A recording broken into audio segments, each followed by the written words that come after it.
ఆరోగ్యశ్రీ లేకపోయేటప్పటికి హాస్పిటల్లో సిబ్బందికి జీతాలు ఇవ్వలేని పరిస్థితి అయిపోయింది. వైద్య వ్యవస్థ సర్వనాశనం అయిపోయింది. ఇంకో జోక్ ఏంటంటే ఈ డాక్టర్లందరూ సీనియర్ ఎక్స్పీరియన్స్డ్ హాస్పిటల్ ఇవన్నీ ఆషామాషి వాళ్ళు ఏం కాదు ఎవరు కూడా. కానీ డబ్బులు పెట్టి ట్రీట్మెంట్ అప్పుడు ఈ హాస్పిటల్కి వెళ్ళట్లా పేషెంట్లు, అది ఆరోగ్యశ్రీ వాళ్ళకి చెప్తుంటారా అని చెప్పేసి అదేదో అన్నదానానికి హోటల్కి ఉన్న తేడాలాగా తయారైపోయింది. డబ్బులు పెట్టి చేయించుకునేటప్పుడు వేరే హాస్పిటల్కి పోతున్నారు, లగ్జరీ హాస్పిటల్స్ అంటూ.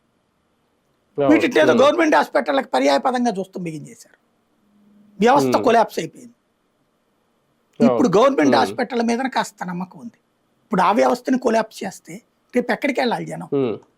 డాక్టర్లు ఇప్పుడు కనుక పట్టించుకోకపోతే మనకేముందిలే పోయిందిలే అనుకుంటే, ఓపీఎస్ లో ఉన్నటువంటి ఉద్యోగులు ఆ రోజున యాజిటేట్ చేయలే. సిపిఎస్ మేము కంఫర్ట్ కదా, మా తర్వాత వచ్చాడు మాకంటే తక్కువ బతుకుతాడట్టయితే ఒక అవుట్ సోర్సింగ్ లాగానో ఒక కాంట్రాక్ట్ ఎంప్లాయ్ లాగా ఉంటే దినదినగండా నూరేళ్ళ లాగా ఉన్నప్పుడు మా కింద సచ్చినట్టు పనిచేస్తాడులే అనుకున్నారు ఓపీఎస్ ఉద్యోగులు.